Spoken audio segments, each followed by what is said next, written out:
France Info a dévoilé la nouvelle trouvaille, la puce sous-cutanée. C'est quoi? C'est un implant électronique connecté, infime, qu'on met sous la peau, dans la main par exemple, et qui permettrait d'ouvrir la porte de sa maison, de payer, d'être reconnu, de pouvoir entrer dans un stade, de monter dans un avion. Bref, l'objet de rêve pour ceux qui veulent transformer l'homme en un être, en un robot obéissant. Alors ça vous paraît de la science-fiction, mais France Info, et c'est ça qui m'a le plus choqué dans une chronique du 4 septembre, s'enthousiasme pour cette innovation. J'ai repris là le texte de l'émission. Il faut voir les mots employés. Les deux journalistes nous expliquent que c'est la modernité, que c'est formidable, que ça évite de se faire voler ses clés, de se faire voler son portefeuille, que c'est une grande innovation, que même les chiens, oui, se félicitent que les chiens sont déjà badgés comme ça. Et puis ils disent en gros, bon, il faut que ce soit accepté socialement et culturellement, mais regardez, on n'imaginait pas qu'on pourrait payer avec son téléphone, alors sans doute dans quelques années ce sera très populaire. Mais comment une chaîne du service public peut à ce point être au service d'une telle folie, sans à aucun moment s'interroger sur les conséquences? Parce que derrière cet objet connecté, il y a quoi? Il y a la transformation de l'homme en robot, mais il y a surtout le contrôle par ceux qui nous dirigent. Et je veux vous dire qu'en fait, aujourd'hui, il y a un puzzle qui se met en place. Il y a plusieurs pièces du puzzle. Et le jour où toutes ces pièces du puzzle vont s'assembler, nous aurons perdu toutes nos libertés. Ce sera fini. Alors, quelles sont les pièces du puzzle? Il y a bien sûr cette idée de la puce sous-cutanée qu'on va vous présenter comme une superbe innovation. Mais il y a autre chose. Il y a l'euro numérique qui est prévu pour 2027. La Commission de Bruxelles l'a lancé en juin 2023. L'euro numérique. Je vais vous expliquer ce que c'est. Et puis, il y a le portefeuille numérique. C'est autre chose que prépare la Commission de Bruxelles avec la France et l'Allemagne, les grandes entreprises électroniques, M. Thierry Breton. Alors, si vous regardez la puce sous-cutanée, l'euro numérique, le portefeuille numérique, ajoutez à cela ce qu'on a connu avec le pass sanitaire, cela veut dire que demain, on peut mettre en place le crédit social à la chinoise, l'accès à certaines zones en fonction de ce que vous aurez dans votre puce. Par exemple, alors on va prendre des exemples très concrets. L'euro numérique, ça veut dire quoi? Pourquoi la CNIL est très réticente à l'euro numérique? C'est parce que l'euro numérique, ça veut dire la disparition progressive de l'argent liquide. Quand vous prenez un billet et que vous allez chez le boulanger, ou vous allez acheter de l'essence, ou vous donnez à votre enfant, ou à votre mari, ou à votre femme un billet, il n'y a pas de traçabilité. On ne sait pas quand, pourquoi faire, qui, comment. On ne sait pas. Il y a un anonymat, il y a la liberté. À partir du moment où vous passez à l'euro numérique et à la suppression progressive de l'argent liquide, ça veut dire que toutes vos dépenses seront tracées. Cela veut dire qu'il y aura une fusion entre votre identité et votre dépense. Cela veut dire que si par exemple vous consommez trop d'essence dans le mois, vous aurez un mauvais bilan carbone. Si vous mangez trop de viande, vous achetez trop de viande au supermarché, vous serez responsable du méthane.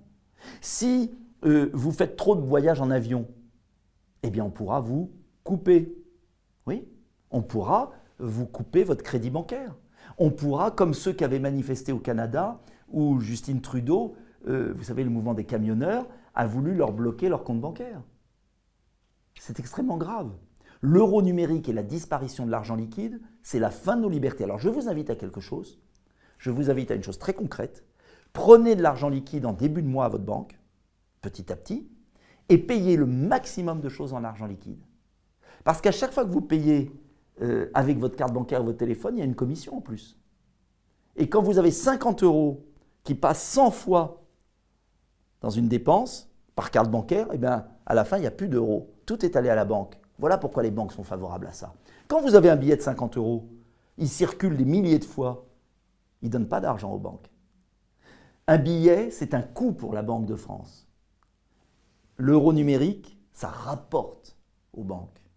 Je vous invite, et ça serait un grand mouvement populaire, bien évidemment, vous ne pouvez pas tout payer en liquide, mais le peu qui reste d'ailleurs à la fin du mois pour payer en liquide, gardez-le, ne payez plus avec votre téléphone.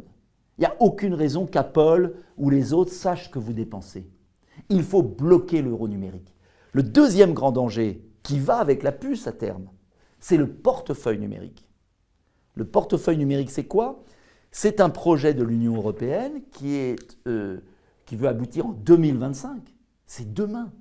Pour fusionner dans ce portefeuille numérique, quoi? Eh bien, votre carte d'identité numérique, votre carte vitale, votre passeport santé, c'est-à-dire vos vaccinations.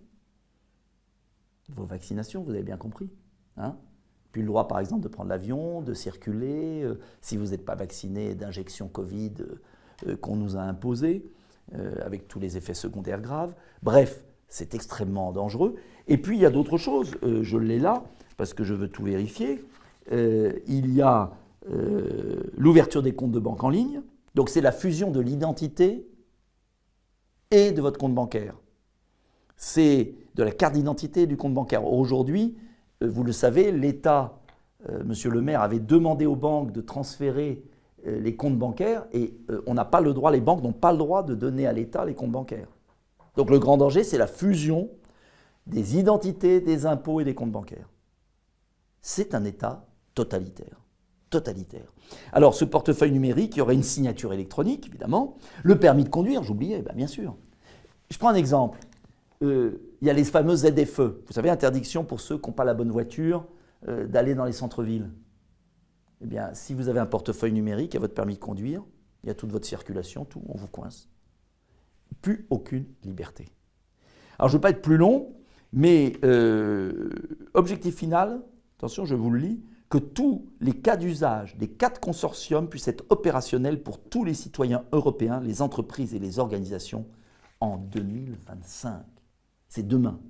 Alors moi, j'appelle à un grand boycott de tous ces instruments. Ça ne veut pas dire d'être contre la science. Cela veut dire de tout faire. Faites-le, aidez-moi, partagez cette vidéo, aimez, likez, tout faire pour convaincre nos concitoyens que c'est une fausse simplification de la vie. Je vois à la boulangerie, quand j'achète mon pain, beaucoup de personnes qui payent avec leur téléphone. Danger, danger, danger. Conservez l'habitude de l'argent liquide. Refusez le portefeuille numérique. Ne tombez pas dans le piège de cette fausse simplification.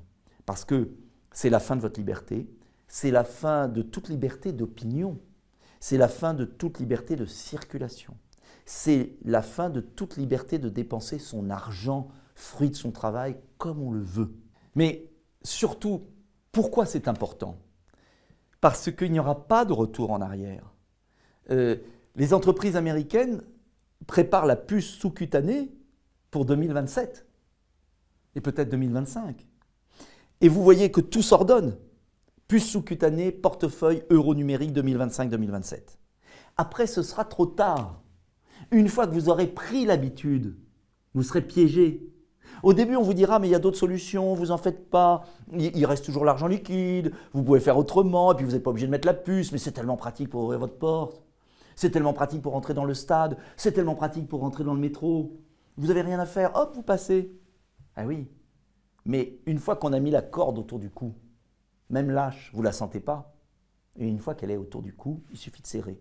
Et ce n'est pas vous qui serrez la corde, c'est vous qui êtes étranglé. Alors ne lâchez rien là-dessus. Et ce sera mon combat politique majeur pour l'année qui vient, car je sens, comment vous dire, une grande naïveté de nos concitoyens qui ne sont pas au courant. Et notre rôle à nous tous, c'est de mettre au courant nos concitoyens parce que je fais confiance au bon sens des Français. Et les Français sont des êtres profondément attachés à leur liberté. L'argent liquide, la liberté de circulation, la liberté de consommer ce qu'on veut avec l'argent qu'on a gagné. Voilà, c'est un magnifique combat pour les libertés. C'est maintenant qu'il faut le mener parce qu'après on ne pourra pas revenir en arrière. Et c'est lié aussi à la construction européenne, puisque bien évidemment, l'Union européenne totalitaire veut avancer sur ces dossiers pour cadenasser les peuples, car une fois que tout ça sera fait au niveau européen, les États régaliens ne seront plus maîtres de rien, cela sautera les États. Donc c'est la fin de la liberté nationale, de la démocratie nationale et des libertés individuelles. Diffusez, partagez et aidez Debout la France, aidez-moi, car je veux lancer un grand mouvement d'opinion, impression de tracts, de pétitions, pour ouvrir les yeux de nos concitoyens.